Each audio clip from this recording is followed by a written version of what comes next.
Hello everyone. You might have seen that I made a video a few months ago about the reasons why I think women and people in general have an innate desire to look beautiful. Today I want to make a follow-up video to that, talking about this time male behaviour and why men strive to succeed in various fields. If you think about the very successful, very hard-working people in this world who are, for instance, extremely successful lawyers, very high up in their firms, or CEOs, people who own their businesses or run their businesses, you might notice that some of them, maybe even most of them, are pursuing success at their own detriment. They get a lot of money and they got a lot of recognition, but it doesn't actually make them happy. It usually makes them miserable, this strive to work extremely hard. And it's pretty useful for the rest of us that there are some people in this world who are willing to work that hard. But I think it's interesting to go into what makes these extremely hardworking people, most of them are men, what makes them want to strive for success, strive for status and money, and work so hard for these things, even though it does not bring them any happiness, it does not bring them any extra security above what they would get if they were at even a tenth of the salary. I would argue that there is an innate desire in human beings to strive for status, and this desire is different in all people, so that there are a lot of people who don't really care about status at all. They just want to be comfortable, they want to sit on the beach and have a nice time, just chilled out people who don't really mind either way whether they're successful or not. They just want to be comfortable and happy. And then there are these people who I just described who are willing to set aside their family, their spouses, their own comfort in order to strive for this thing that is not even giving them any good. And if you plotted all these people on a spectrum from pretty chilled out to extremely intense and hardworking, a lot of the people at the extremely intense and hardworking end would be men. Although there would be a few women in there, I think a lot of women would fall about average or towards the lower end. And I think that's not because women are lazy, but because it's more evolutionarily beneficial for men to be at an extremely high status because of the way that evolution has run its course for human beings. There are twice as many female ancestors as male ancestors, and I won't go into all of that now, but that basically means that only the top 50% of males get to produce, or that was the case in our evolutionary history. So it makes sense that men and people in general would have there's an evolutionary pressure to evolve an innate desire to strive for that high status, even if they don't know consciously that they're doing it because they want to have access to females, to mating. They don't know they're doing it to propagate their genes. They just have a kind of itch in their mind that is scratched when they are striving for success. There used to be a documentary on Netflix, I don't know if it's still on there.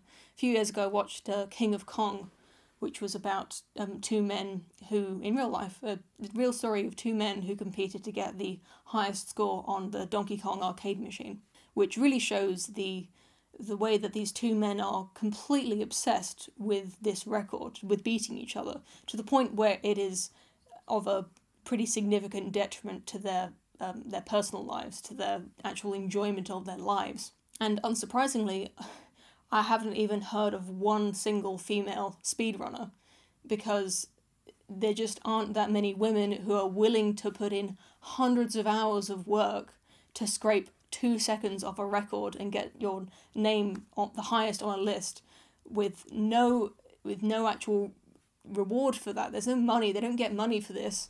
They get recognition among a very small community of people, but that's about it. And when you see behavior like that, you have to wonder, why are they doing it? What are they getting out of this?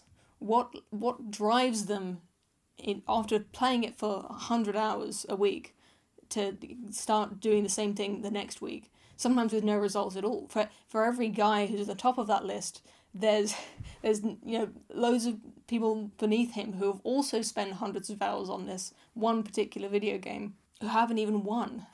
That was the real thing that I got away from King of Kong, is that you can commit your whole life to becoming the best at a game and you might not even be the best at it, you might just be the second best at it. But I think what's happening with these men is that they have this kind of circuit in their brain, you could call it, that is driving them to succeed in this one particular area, even though it's not actually getting them any of the benefits that the behavior was evolved to do. The behavior to strive for success was evolved to help people to better find mates and to pass on their genes, but these men are doing the opposite. They're ignoring their wives, they're ignoring their family in order to do this, because the circuit's just is kind of misfiring in a way. Although of course there's not actual intent behind the circuit, it just is what it is. It's just neurons and genes. It's not doesn't have an actual intent. The motivation of any evolutionary trait is to help propagate genes. This is not doing that. It's this behavior, although it can lead to men having a high status and being able to have wife after wife and having many children.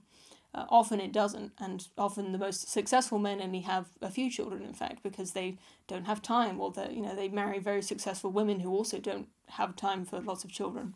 But I think these men and these people, but mostly the men who have this extremely high intensity of this behavior, drive to succeed, I think these are the men, these are the people who have produced so many leaps forward in our history, in the human history, so many of the scientific breakthroughs, the innovation, the engineering ingenuity. The great leaders of our time and even the great dictators are probably in that top 1% of men and top 1% of people who have this amazing drive to succeed. And unfortunately, a lot of these people also end up being speedrunners because they don't have the competency in a relevant, useful field of, they're not actually good at something that society values very highly, so they end up hacking away, working really hard at this thing that isn't even useful.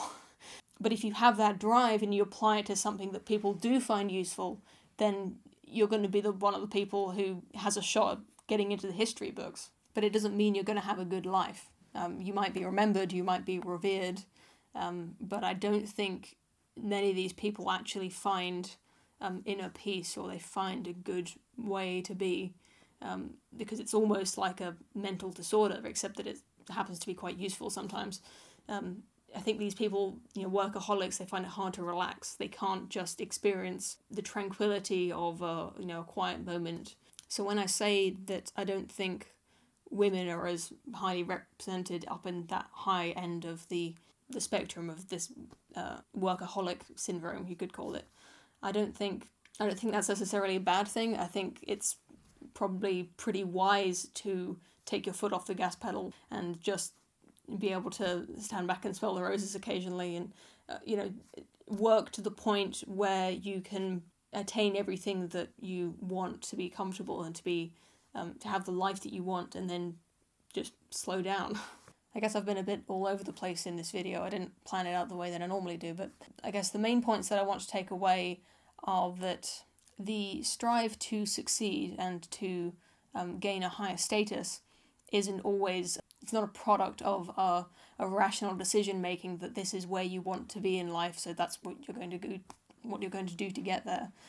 There is a rational portion of it, because if you have to decide which field you're going to go into and what exactly specifically in that field are you going to do with your life. But I think the drive itself has a biological element, and that is genetic. It could be inherited from your parents, or it might just be the product of the random dice roll of genetics. So the second thing is that I think, although I don't actually have any studies to back this up, I think that this trait, or the extreme version of this trait, is more commonly found in men than in women, and that's not necessarily to say anything bad about women, but it might go some way to explain why there are so many more male Nobel Prize winners, for instance, than female Nobel Prize winners, why there are so many great male composers and poets and authors, although there are actually quite a lot of female authors compared to the other fields that I've mentioned.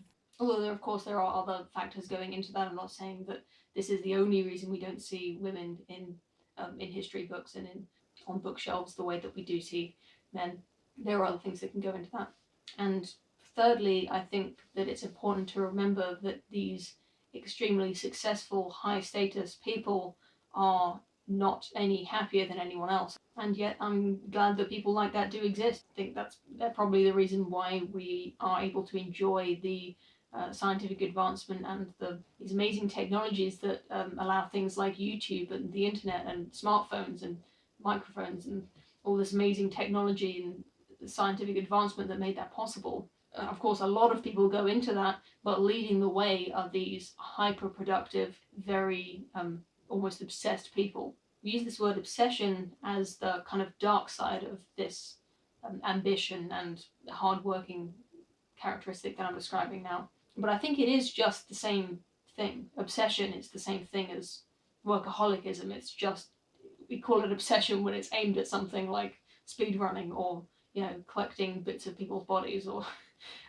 something that's not actually useful to society. We call it an obsession. But when it's useful and we like the product of it, if you're a Steve Jobs or an Elon Musk, then you're called a genius. I mean, there's more to it just than that, but I think the word for obsession it's just the same mechanism going on in the brain. But when you add intelligence, ingenuity, and usefulness, then you become a genius.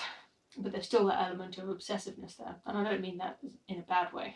I'd love to hear what you all think about this subject in the comment section if you'd like to leave a comment. Until next time, thank you very much for watching, and I'll see you again very soon. Spooky, scary skeletons and shivers down your spine. Shrieking skulls will shock your soul, seal your doom tonight.